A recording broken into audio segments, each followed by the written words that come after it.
오늘은 에베소서 5장 말씀을 통해서 말씀을 깨닫는 지혜와 응답받는 기도의 은총이 우리에게 넘치게 될 줄로 믿습니다. 우리는 에베소 교회에 보낸 사도 바울의 옥중 서신을 보고 있습니다. 이 옥중 서신 속에는 정말 깊이 있게 하나님과 교제하며 묵상하여 보내는 교회론이 들어있다고 그랬죠. 그래서 전반부 1장부터 3장까지 내용은 과연 교회는 무엇인가? 하나님 어떻게 우리를 구원하셨나?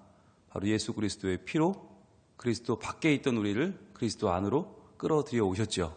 모든 벽을 허무시고 예수님, 우리의 화평이신 그분께서 하나님과 멀어졌던 우리, 죽었던 우리, 허물과 죄로 죽었던 우리를 살리셨다.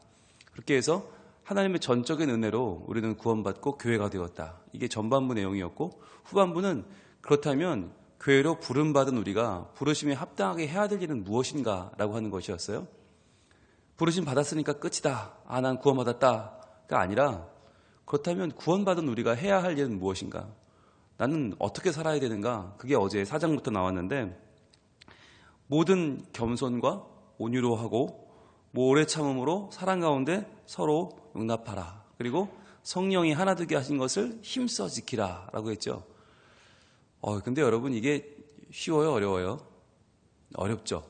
모든 겸손과 온유, 이것도 힘든데 오래 참고 또 사랑 가운데 용납하고, 이게 참 어려워요. 그런데 이걸 할 수 있는 길이 있다고 그랬어요. 그것이 바로 성령의 열매다. 성령님 안에 맺어지는 열매이기 때문에 이게 가능한 것이지, 이게 우리가 노력해서 이루어야 되는 거면 죽었다 깨나도 못한다 그랬죠. 그래서 여러분, 성령 하나님이 우리 계시다는 것은 참으로 귀한 일입니다. 우리가 이 아침에 나와 기도하는 것도요, 할 수 없는 것을 가능하게 하시는 성령의 역사가 있으니까 우리가 기도해서 달아지려고 노력하고, 내가 할 수 없는, 본성으로는 할 수 없는 것들을 주 안에서 오늘도 내가 해내려고 안간힘을 쓸 수 있는 거죠. 성령의 역사가 우리를 변화시킬 줄로 믿기 때문입니다. 자, 그런데 여기까지 좋은데 참 힘든 일을 그래도 우리가 성령 안에서 해내려고 노력을 하는데, 그런데도 이게 쉽지 않단 말이죠. 그래서 여러분, 중요한 건 단계가 있어요. 한꺼번에 이걸 해야지 그걸 못해요. 그런데 하게 되는 단계가 있다. 오늘 그 단계를 3가지 정도로 볼 거예요.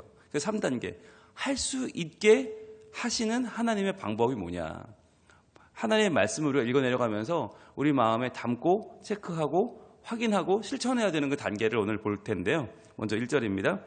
그러므로 사랑을 받는 자녀같이 너희는 하나님을 본받는 자가 되고, 이렇게 시작을 합니다. 자, 그런데 중요한 건 이러므로죠. 이러므로. 여러분, 이러므로라고 할 때는 뭐라고 그랬어요? 앞에 있는 내용이 중요하다고 그랬죠? 그럼 이러므로 앞에 있는 내용이 뭘까요? 바로 앞에 있는 3장의 마지막, 우리 4장의 마지막 부분, 4장 32절 한번 보겠습니다. 바로 앞에 있죠? 4장 32절 시작. 서로 친절하게 하며 불쌍히 여기며 서로 용서하기를 하나님이 그리스도 안에서 너희를 용서하심과 같이 하라 그랬어요. 자, 동그라미 한번 쳐보겠는데요. 서로 친절하게 하며, 그러니까 이게 여러분, 교회 안에 특정한 사람들이 특정한 사람들을 친절하게 하는 게 아니에요. 우리는 교회에서 그러면 목사님 친절해야지, 장로님 친절해야지, 새신자부 친절해야지, 구역장 친절해야지, 교사 친절해야 돼.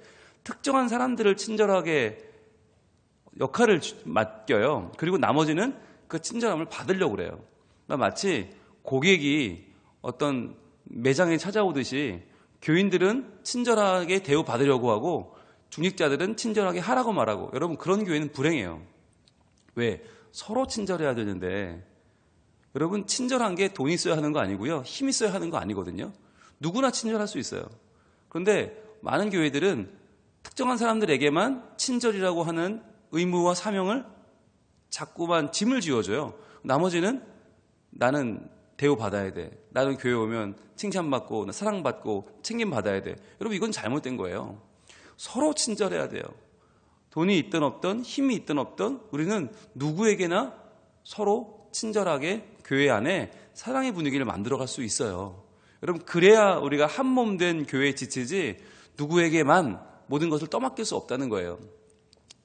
서로 친절하게 하며 불쌍히 여기며, 이것도 서로죠. 당연히 서로 불쌍히 여기는 거죠. 저 사람은 안 불쌍해요? 누구는 안 불쌍해요? 아니요, 다 불쌍해요. 그 다음에 서로 용서하기를, 서로 또 동그라미 또 해보세요. 서로 용서하기를, 용서도 서로 하는 거다. 그러니까 우리는 용서도 저 사람쯤 되면, 저 믿음쯤 되면 용서할 수 있을 거야. 난 안 돼. 난 절대로 용서 안 해. 가 아니라 친절하게 하며 불쌍히 여기며 용서하는 게 다 서로란 말이에요. 서로. 그러니까 여러분, 교회 안에서 누가 변화되어야 됩니까?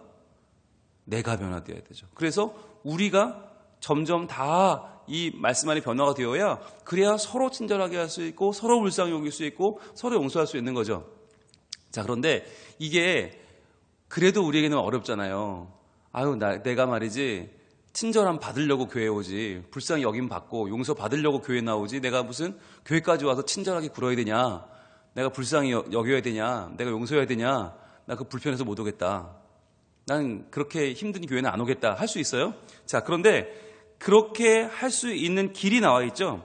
그게 이제 바로 그 하반절, 32절 하반절에 나와 있습니다. 어떻게 하라고요? 하나님이 그리스도 안에서 너희를 용서하심과 같이 하라 그랬어요. 자, 노란색을 어디다 치냐면 하나님이까지 치시고요. 그 다음에 끝에 하심과 같이 하라 해보세요. 하나님이 하심과 같이 하라. 여러분, 이게 우리가 할 수 있는, 할 수 없는 용서와 친절과 사랑을 할 수 있게 만들어주는 비결이 뭐냐면 하나님과 같이 하라는 거예요.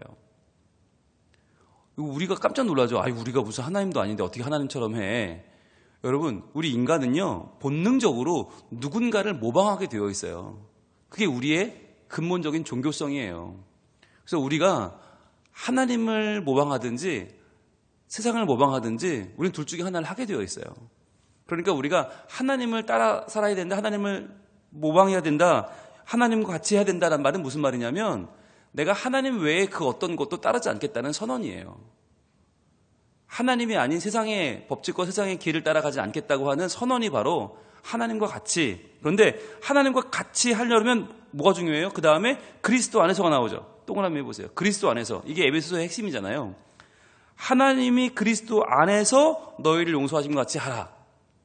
그러니까 우리가 하나님처럼 되려면, 하나님처럼 하려면 그리스도 안에서 이게 필수구나. 즉 내가 그리스도 안에 있는지를 돌아보는 게 필수적인 요소인 거죠. 그리스도 밖에서는 아무리 노력해도 하나님처럼 할 수 없어요.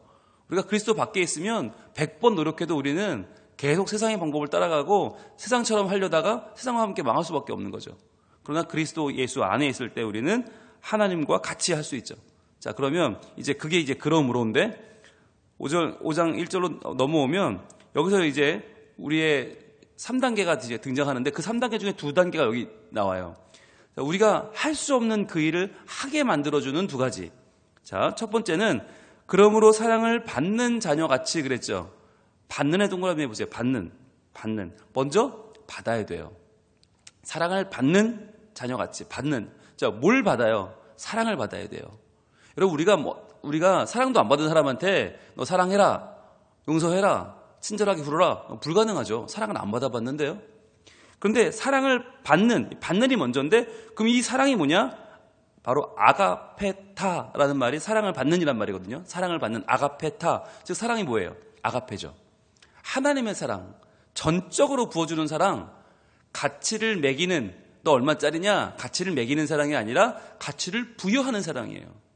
너는 가치가 별로 없다고 말할지 모르나 나는 너에게 가치를 이만큼 부어줄 거야. 너는 이런 가치가 있는 사람이야. 이게 아가페잖아요. 허물과 죄로 죽었던 우리를 다시 살려내시는 사랑이 아가페잖아요. 그 아가페 사랑을 받았단 말이죠. 받았어요. 자, 받는 동그라미 하셨죠? 그러면 2단계는 뭐냐? 너희는 하나님을 본받는 자가 되고, 자, 되고의 동그라미 해보세요. 먼저 돼야 돼요. 행하는 게 중요한 게 아니라 우리는 행하는 것만 중요하게 보지만 행하기 전에 먼저 받아야 되고 받은 다음에는 돼야 돼요. 즉 내가 사랑을 받아서 내가 하나님을 본받는 자가 되는 내 존재의 변화가 먼저 필요하다는 거예요. 말씀드렸잖아요. 우리는 누군가를 본받는 사람이라고, 본받을 수밖에 없다고. 하나님을 본받지 않으면, 하나님을 본받겠다고 결정하지 않으면 우리는 자연적으로 가만히 있으면 우리의 죄의 속성을 따라서 세상을 본받는 자가 될 수밖에 없단 말이에요. 여러분, 세상을 본받는 일은 노력해야 돼요? 아니면 가만히 있어도 됩니까? 가만히 있어도 돼요. 그게 우리 본성이기 때문에. 그게 우리의 DNA와 너무 잘 맞아서 우리는 가만히 있으면 세상을 따라가게 돼요. 그래서 우리는 어떻게 해요?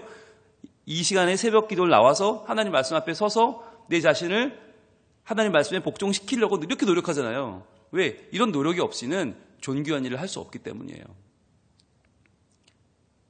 쉽고 좋은 일은 세상에 없어요. 쉬운 길은 나쁜 길이고 좋은 길은 어려워요. 여러분, 대가를 지불을 해야 돼요. 그게 우리의 노력과 수고한 만큼 되는 거예요. 존재가 변해요. 그게 되는 거예요.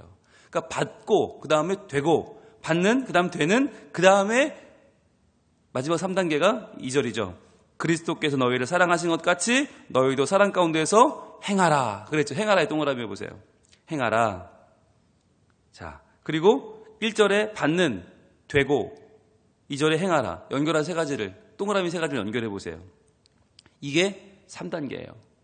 우리가 할 수 없는 일들을 할 수 있게 만들어주는 세 가지. 곧바로 하라 그러면 못해요. 사랑을 행하라. 아이고, 그럼 우리는 일찌감치 접죠. 아, 이건 나랑 해당이 안 되는 말씀이구나. 아, 난 이거 못해. 그런데 행하라고 하기 전에 먼저 뭐가 나와요? 사랑을 받아라. 받는이 나오고, 그 다음에 되라. 존재의 변화가 나오고, 그런 받아서 변화되면 내가 할 수 있게 되죠. 네, 그 다음에 행하라가 나오는 거예요. 여기서 되고라는 말과 행하라는 말이, 이 두 가지가 말이 다 현재 명령형입니다. 현재 명령형이 무슨 말이냐면 한 번 하고 마는 게 아니라 계속적으로 해야 한다는 말이에요. 즉 우리가 하나님을 본받는 자가 되는 것도 지금부터 계속해서 하는 일이고, 사랑 가운데 행하라, 행하는 일도 현재부터 계속해서 하는 일이에요. 계속해서. 이 말은 뭐냐면 계속할 수 있다는 거예요. 그래서 우리가 하나님을 본받는 자가 되라 그러면 에휴 난 안 돼가 아니라, 아, 이게 내가 할 수 있는 거구나. 그래서 지금부터 내가 하나님을 본받는, 하나님 편에 서기로 작정하고 내가 말씀대로 살기로 정말 마음을 정하고 노력해야 되는 거구나. 사랑을 행하라. 이것도 내가 사랑할 수 있구나. 사랑을 행하고자 내가 마음 먹고 노력하면 되겠구나. 왜? 하나님은 된다고 하셨으니까. 그래서 그리스도께서 너희를 사랑하신 것 같이 너희도 사랑 가운데서 행하라고 그랬죠. 그러면 이게 어떻게 하나는 거냐? 그럼 받고 되고 행하는 뭔가 모델이 있어야 우리는 할 수 있잖아요. 시범이 필요해요. 그 시범이 바로 2절의 하반절이죠. 그는, 예수님은 우리를 위하여 자신을 버리사 향기로운 제물과 희생 제물로 하나님께 드리셨느니라. 자, 여기서 보세요. 예수님이 우리를 위해서 자신을 버리시고 십자가 위에 희생 제물로 하나님께 드려진 이 일은 어떻게 가능했습니까? 바로 예수님이 1단계 뭘 했어요? 받았어요. 뭘? 하나님의 사랑을 받았죠. 하나님의 또 사명을 받았어요. 그 다음에 되었어요. 뭐가 되었어요? 하나님의 귀하신 아들이 되었고 하나님의 어린 양이 되었죠. 그래서 뭘 행하셨어요? 십자가의 사랑을 행하셨어요. 여러분, 이게 받고 되고 행하는 모델이에요. 자, 그럼 그것을 본 우리는 어떻게 살아야 됩니까? 이제 받고 되고 행하는 거죠. 그런데 지금까지 에베소서 1장부터 3장까지 나온 얘기가 다 뭐예요? 이게 받고 되고예요. 받고 되고. 우리가 무슨 사랑을 받았나? 얼마나 큰 사랑을 받았나? 그리고 우리가 어떻게 하나님 자녀가 되었나? 큰 하나님의 사랑, 말로 할 수 없는 사랑을 받아서 우리가 하나님의 자녀가 되었다. 이제는 어둠이 아니라 우린 빛이다. 빛의 자녀가 되었다. 이게 1, 2, 3장이고 이제 4, 5, 6장은 뭔가요? 이제부터 무엇을 행해야 될지가 나오는 거예요. 자, 그러면 이제 여기 3절과 4절이 우리가 하나님의 자녀가 되어 사랑을 받은 자처럼 행하는 내용이 나오는데, 그럼 3절과 4절의 내용이 어떤 내용이 나와야 맞을까요? 우리 생각에는 하나님 사랑받았어요. 하나님의 자녀가 되었어요. 그러면 뭘 행하라고 할까요? 예배 똑바로 잘 드려라, 헌금 잘해라, 뭐 선교를 나가라, 교회를 위해서 목숨을 바쳐라, 그럴까요? 아니에요. 뜻밖의 3절과 4절은 굉장히 소박한 이야기를 하고 있어요. 굉장히 기본 중에 기본을 말하고 있어요. 그런데 여러분, 그게 정말 소중한 거예요. 우리 중에 예배에 헌신하는 분들 물론 필요하죠. 근데 다 그럴 필요 없어요. 우리 중에 복음 들고 해외로 나가는 분들 필요하죠. 다 그럴 필요는 없어요. 우리 중에 하나님께 인생을 거는 사람들 필요하죠. 다 그럴 필요는 없어요. 그러나 우리 모두가 꼭 해야 되는 두 가지가 있어요. 그게 뭐냐? 먼저 3절 보겠습니다. 음행과 온갖 더러운 것과 탐욕은 너희 중에서 그 이름조차도 부르지 말라. 이는 성도에게 마땅한 바니라. 자, 음행, 온갖 더러운 것, 탐욕, 이 세 가지는 다른 이름으로 써놨지만 결국 하나예요. 이게 뭐냐면 성적인 죄악이에요. 음행이란 말은 포르네이아라는 말인데, 포르네이아에서 포르노란 말이 나왔고, 포르노그라피, 부도덕한 성행위를, 특히 정상적인 부부관계를 떠난 잘못된 성행위를 다 가리키는 말이 포르노그라피 아닙니까? 그러니까 음행이란 말은 하나님이 주신 성을 잘못되게 사용하는 거, 비뚤어진 성으로 하나님 마음을 매우 아프게 하는 그 음행.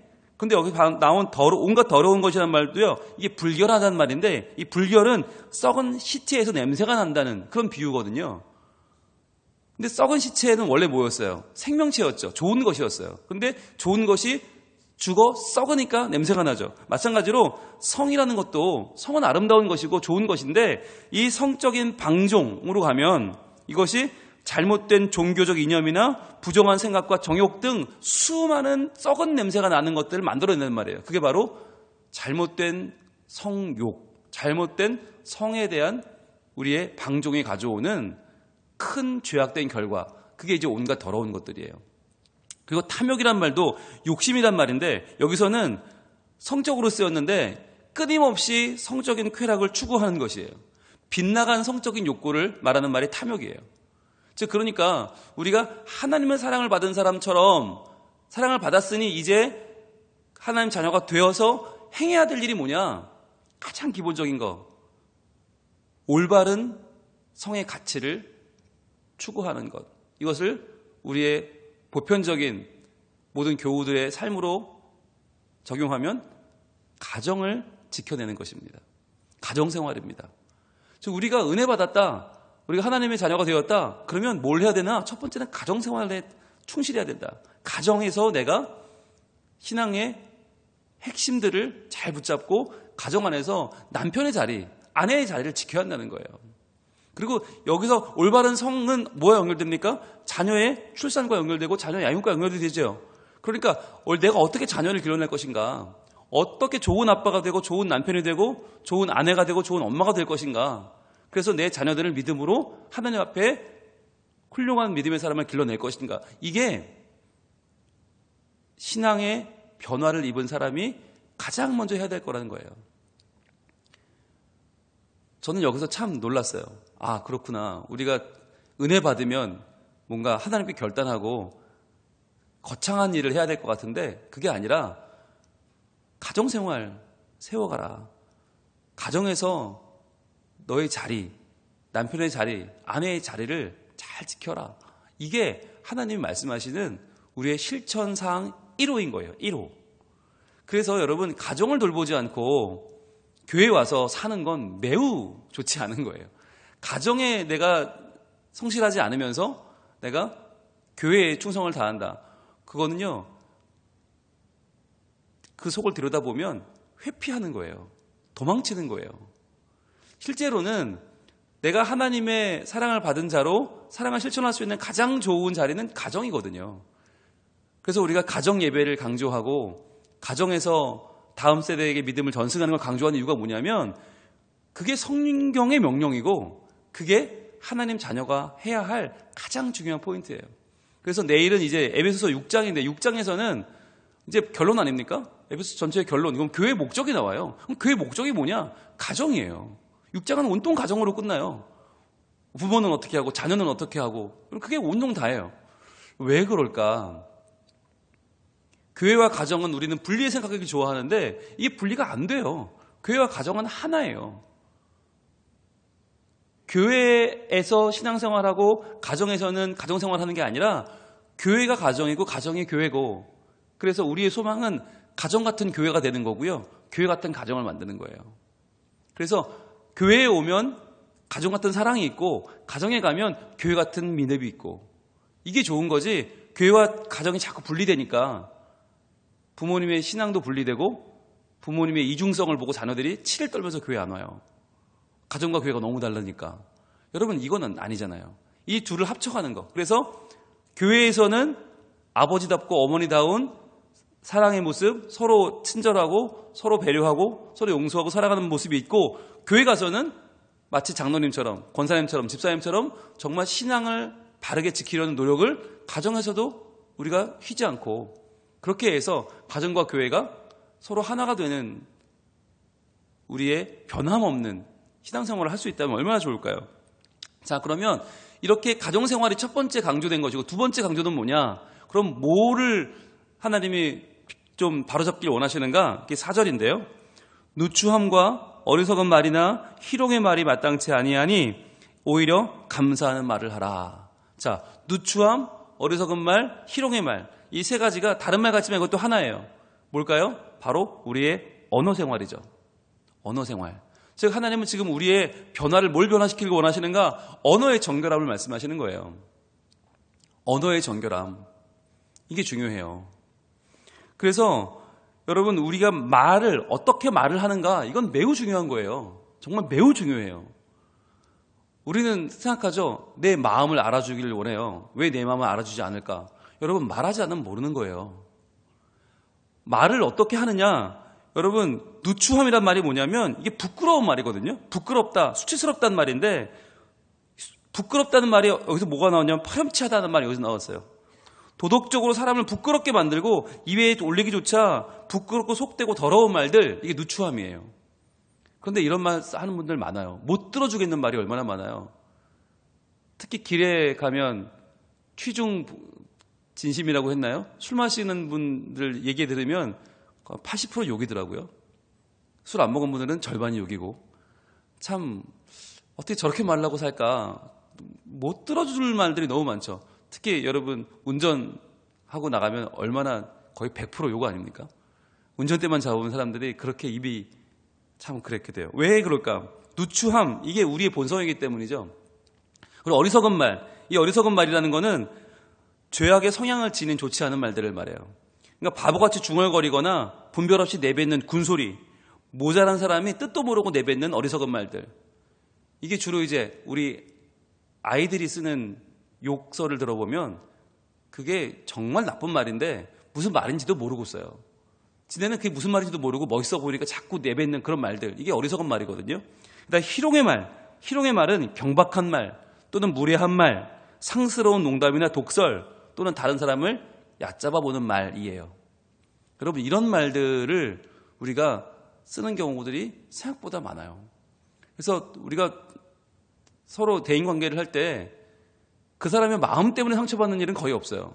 마음은 안 보이니까. 뭐 때문에 상처받아요? 말 때문에 상처를 받는 거예요. 말. 그래서 그 말 한마디 때문에 기분이 확 상해서, 아, 저 사람은 같이 일 못하겠다. 아, 저 사람과는 이제 아무것도 안 해야지. 그런 경우가 생긴다니까요. 여러분, 저도 그렇게 안 생겼는지 모르겠지만 전화 통화하고 끊으면서 그 사람 전화번호의 이름을 바꾸는 경우가 있어요. 뭐라고 바꿀까요? 받지 마라고 바꿉니다. 이 사람 전화 받으면 기분 나빠요. 아, 그건 너무 나빠서 일을 할 수가 없어요. 똑같은 말도 이렇게 기분 나쁘게 하지? 그러면 저는 그 사람 이름 바꿔놔요. 받지 마로 바꿔요. 예, 저 참 못됐죠. 근데 그렇게 할 수밖에 없어요. 제가 그 사람 전화를 받아서 기분이 나빠서 설교 준비가 안 되고 목회를 못하면 안 되잖아요. 그죠? 네. 어제도 전화 한 통화를 받았는데, 예, 어제도 제가 받지 마로 바꿨거든요. 전화를 했는데 어떤 분이 좀 자기네 단체를 도와달라는 전화였어요. 근데 너무 당연하게 공모 보낸 거 보셨죠? 자, 얼마나 도와주실랍니까? 이렇게 나오길래 제가 아무래도 좀 논의가 필요한 내용 아닙니까? 제 마음대로 어떻게 교회들을 함부로 씁니까? 그래서 뭐 당회도 해야 되고 논의도 해야 되고 길이 좀 이렇게 많은 일들을 해야 되는데 지금 거기 정신을 쏟을 때가 아니니까 제가 다음에 하시죠 그랬어요. 여러분, 다음에 하시죠 그러면 뭐라고 해야 됩니까? 그쪽에서 그럼 다음에 꼭 해주십시오 목사님. 그래도 생각해 주시니 감사합니다. 고맙습니다. 이렇게 나왔으면 저는요, 당장 당회 모였을 거예요. 당장 논의해서 얼마라도 지원했을 거예요. 그런데 뭐라고 했는지 아세요? 다음에 하시죠 그랬는데 그분 얘기가 이렇게 얘기하더라고요. 왜요? 요새 교회가 많이 어려운가요? 와, 정말 제가 그 말 딱 듣는데요, 이게 교회 담임 목사한테 할 소린가? 아니, 그분도 종교를 전하는 기관의 한 간부인데 그분이 왜요? 요새 교회가 너무 어려운가요? 야, 이 말을 딱 듣는데요, 제가 너무너무 화가 나더라고요. 아니 이게 할 소리인가? 이게 교회가 그러면 요새 너무 어렵길 바라는 건가? 아니면 우리 교회가 너무 어렵지 않으면 자기네 무조건 도와줘야 한다는 뜻인가? 뭐 저는 해석이 안 되고 너무 기분이 나빠서 일단 예 다음에 하시죠. 그리고는 끊었는데 너무 화가 나는 거예요. 이렇게 말을 하는 사람이 어떻게 종교를 전하는 기관의 간부일 수 있고, 어떻게 이런 분이 이분 맨날 담임 목사님들과 통화하는 게 일일 텐데 그럼 자기네 도와주는 거 다음에 하자는 분들마다 이렇게 말을 할까? 와, 정말 너무 화가 나서 저는 바꿔놨어요. 받지 말라고 바꿨어요. 여러분, 근데 이게 생각해보면 저도 그럴 거 아니에요. 저도 그래도 성민교회 담임 목사라는 사람인데 대화를 해보니까 저 사람 영 안 되겠다. 그럼 누군가는 또 제 이름을 바꿔놓겠죠. 받지 말라고. 예. 우리가 회개해야 될 부분이기도 해요. 나는 남에게 상처 잘 받으면서 나는 상처 주고 있지 않나? 나는 함부로 말하고 있지 않나? 같은 말이라도 예, 목사님 그러면 한번 논의해 봐 주시고 다음 기회에 꼭 좀 지원해 주시면 저희 열심히 교회 돕겠습니다. 교회 잘 될 수 있도록 저희 한번 최선을 다해 보겠습니다. 얼마나 좋은 말이 많아요. 근데 저는 그 말 듣고 마치 저주하는 말처럼 들려서 요새 되게 어렵냐고, 그렇게 어렵냐고 그런 저주를 듣고 제가 너무 막 화가 나서 간신히 전화를 끊고 이 설교 준비하는 준비가 안 되더라고요. 너무 화가 나서. 여러분, 이게 그래요. 우리가 하나님 자녀가 되고 사랑받고 변화되어서 해야 될 일이 거창한 게 아니에요. 거창하게 교회를 몇 배로 부흥시키고 예수 복음을 전 세계에 전하는 게 아니라 딱 두 가지예요. 하나, 가정 세우는 거. 올바른 성생활, 올바른 성적인 정체성을 가지고 가정을 세우는 거. 두 번째, 언어 생활. 한마디라도 내가 누추한 말, 어리석은 말, 희롱의 말, 이런 사람 피 말리는 말, 사람 괴롭히는 말 아니고 세워주는 말, 겸손한 말. 그 말이 어떤 말이에요? 오히려 감사하는 말을 하라. 감사의 말을 하는 거. 여러분, 우리가 모든 관계가 다 감사하지 않아요? 얼마나 감사한 관계예요. 우리가 만날 수 있고 전화할 수 있고 통화할 수 있고 부탁할 수 있고 이거 다 감사한 거 아니에요? 근데 나의 부탁을 들어주지 않는다고 해서 우리는 불평과 저주를 쏟아내는 경우가 얼마나 많아요. 네, 저는 오늘 제가 별이야기 다 하네요.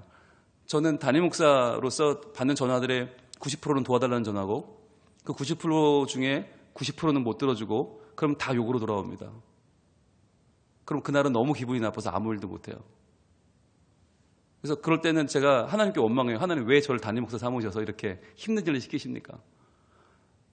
말 때문에 상처받는 일이 너무 많아요. 너무너무 많아요. 너무너무 화가 나요. 그런데 다 교회 관계자들이고 다 거의 목사님들이고 아니면 다 장로님, 집사님, 권사님들인데 그렇게 상처를 주세요. 견딜 수 없는 상처를 받고 정말 참을 수가 없어서 그것 때문에 가슴을 진정하는 일이 한두 번이 아니에요. 여러분, 우리가 예수 믿는다는 게 별게 아니에요. 가정생활 잘하는 거, 언어생활 잘하는 거. 그 두 가지만 신경을 써도 정말 우리가 서로를 세워줄 수 있을 것 같아요. 서로를 상처받는 데서 건져주고 서로를 시험에 드는 데서 건져줄 수 있을 것 같아요. 교회가 교회되는 것, 우리가 하나님 자녀로 올바로 살아갈 수 있는 길, 가정생활, 언어생활. 오늘 당장 우리가 이걸 좀 하나님 앞에서 구하면 좋겠어요. 하나님, 저의 가정생활을 더 충실하게 할 수 있는 저에게 여건을 허락해 주시고 제가 그렇게 살겠습니다. 하나님, 저 좀 도와주세요. 하나님, 언어생활, 제가 한마디라도 선한 말, 세우는 말, 격려하는 말, 칭찬하는 말, 감사하는 말 하고 싶습니다. 여러분, 이번 주가 추수감사주일이잖아요. 감사하는 말을 하는 사람은 정해져 있지 않아요. 감사로 보면 다 감사한 거죠. 감사하지 않게 보면 다 불평거리고요. 이번 한 주간 우리가 감사하는 말을 하고 감사의 마음으로 살아서 이번 주일날 정말 진심으로 하나님 앞에 모든 것 감사하며 그 예배 드릴 수 있길 원합니다. 그래서 나 자신을 주님께 희생 제물로, 나 자신을 주님께 감사의 제물로 드리고 내가 기쁨으로 감사로 그 예배 가운데 나갈 수 있기를 소망합니다. 하나님께서 우리를 오늘도 사랑받게 하시고 또 하나님 자녀 되게 하시고 또 행하게 하시는 놀라운 일을 우리에게 하나님께서 친히 행하시고 이루실 줄로 믿습니다. 기도하겠습니다. 하나님,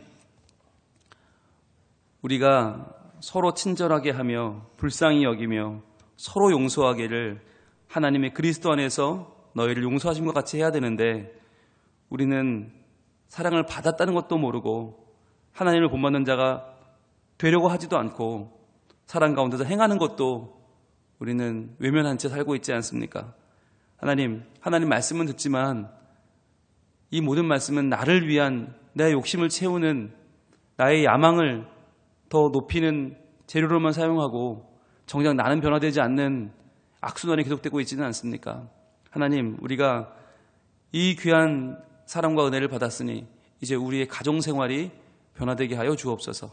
더욱 우리 가정이 주님 앞에 예배하는 가정, 믿음이 전승되는 가정으로 올바로 설 수 있도록 주여 저희를 사용하여 주옵소서. 또한 저희의 언어 생활을 주님 변화시켜 주시옵소서. 우리의 말로 하나님을 영광 돌리고 하나님께 감사하며 우리 서로에게 사랑과 세워주는 말로 서로를 배려하고 용서하면서 격려하면서 아름다운 일을 이루어가기를 소망합니다. 하나님, 이 두 가지 오늘 우리의 삶의 변화가 일어나게 하여 주시고 주님 안에서 올바른 길을 걸어가는 하나님의 자녀들로, 교회다운 교회로 우리를 세워 주시옵소서. 예수님 이름으로 기도합니다. 아멘.